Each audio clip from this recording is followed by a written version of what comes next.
As we know, Karens are more than capable of doing questionable things, and questionable things can land you in jail for questionable amounts of time. Today, we'll be looking at exactly that. Here, Karen thought it was a good idea to drive drunk. Here is how her first court appearance was for almost taking someone else's life. While the woman who crashed into her sits in jail. Fox 13's Kimberly Quizon spoke with one of the trooper's colleagues. Within seconds and no time to pause, Florida Highway Patrol Trooper Tony Shuck made a split-second decision, placing herself directly in harm's way.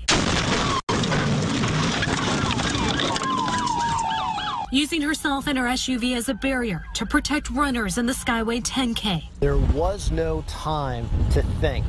You have to act. And without question, she was the last line of defense. Behind the wheel of the BMW was 52-year-old Kristen Watts of Sarasota. Trooper Ken Watson said she blew past road closures and law enforcement. As Watts got closer to the bridge, another trooper got into position, trying to stop her. Ultimately, Trooper Shuck veered her SUV into her path. There's no telling what would have happened had that vehicle actually reached all of those runners. The bottom line is these troopers saved dozens upon dozens of lives. Watts was wheeled into the Manatee County Jail Monday afternoon. I need a public defender. As she made her first appearance, she told a judge she has no job and is living off money from a lawsuit. As she faces multiple charges, including driving under the influence, she laughed. Would you have any trouble coming to court? Well, considering I don't have a car.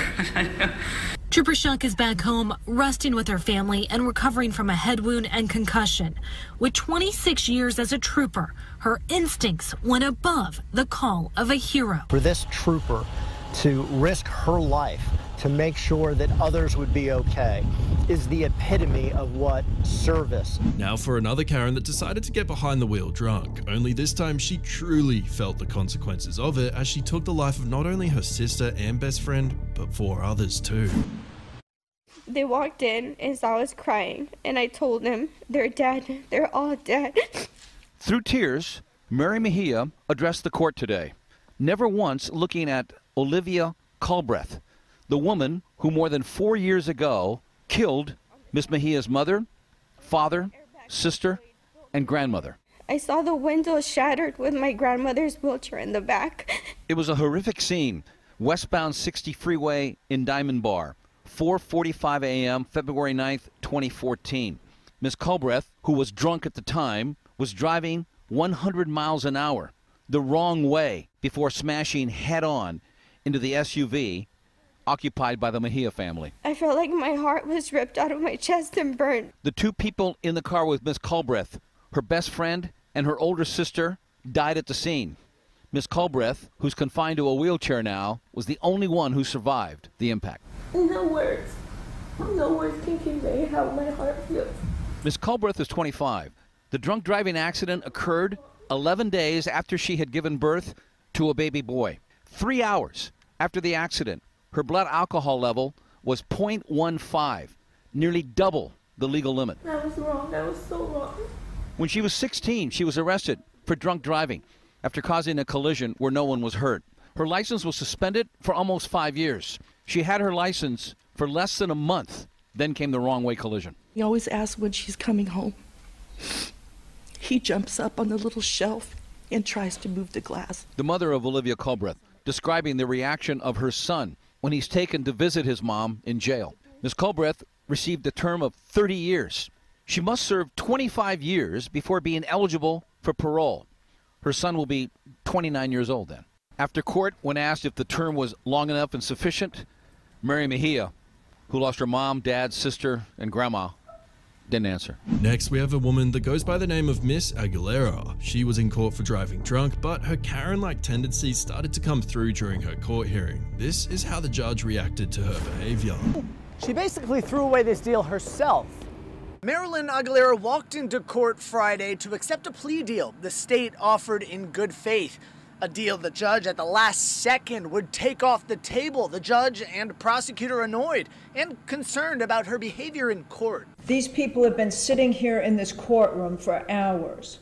Act like a grown-up. Things heated up when Aguilera, while accepting that plea, began criticizing her previous attorney. She kept going on about the case. Ms. Aguilera does not have to accept this plea. No, I am not interested in negotiating with a person that wants to do what she's doing. No, I'm not taking a plea on this case. I'm sorry. Linda, I was trying My name to is not say, Linda, and do not address me now, Miss please. Ward, No. She was facing 4 years in prison for the DUI crash that left South Dade High Principal Javier Perez without his legs. The judge became concerned, learning she was on medication for anxiety and bipolar disorder and was therefore not in the right mind to accept her guilt. Did you ever advise her not to take the medication? I would never have advised her. I'm not a doctor. I'm a criminal defense attorney. That's not my job. Unfortunately, today was a disaster. You know, she's a mess, and there's no excuse for this behavior. And Javier Perez, by the way, he was in court. He left, understandably, shocked. The only reason this defendant even had this plea deal in the first place is because Javier Perez wanted to show compassion. Next, we have Pamela Phillips, and she was in court for the murder of her husband. Her court appearance was quite interesting. Her entire family seemed to disagree with her pleading innocence.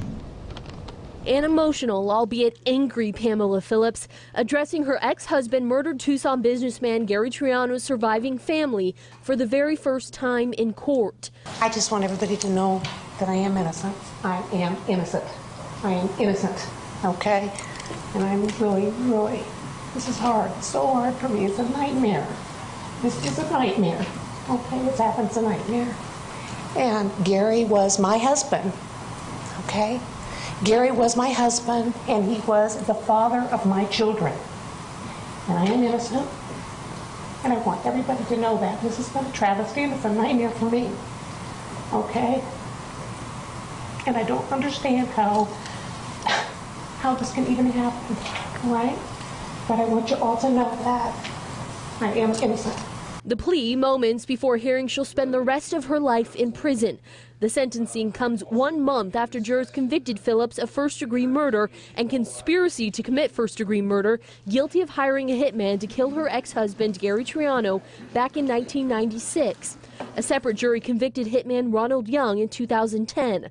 Triano's children calling out their former stepmother in court. His life was taken as the result of greed, hate, and malice. Phillips' attorneys arguing her innocence until the end. She doesn't have remorse because she didn't do this. And it's not just a tragedy for my client. It's not just a tragedy for Ronald Young. It's not just a tragedy for the people that care about them. It's a tragedy for the victims in this case because the real perpetrators aren't going to be brought to justice. Gary Triano's loved ones leave the courthouse, knowing the woman, convicted of plotting their father and brother's murder, will be locked up the rest of her life. Triano's eldest son, Brian. My family and I would just like to say that we're glad this is finally over, and we'd like to thank all our friends and everyone who supported us through this entire time. And we're sorry that it had to come to this, because this woman was actually part of our family. What did Pamela say to you immediately after the sentence came down? She basically said, I think, if I remember right, how can this be happening? Pamela Phillips' attorney maintains his client is not responsible for her ex-husband's death. The fact that she's going to prison is going to eat away at me the rest of my life and my career. And that's going to, I'll just have to deal with that myself. But I can't imagine what Pam's going through. As for Phillips' plea of innocence to the family inside the courtroom, I'm not surprised that she said something. I'm just surprised that she decided to speak to us.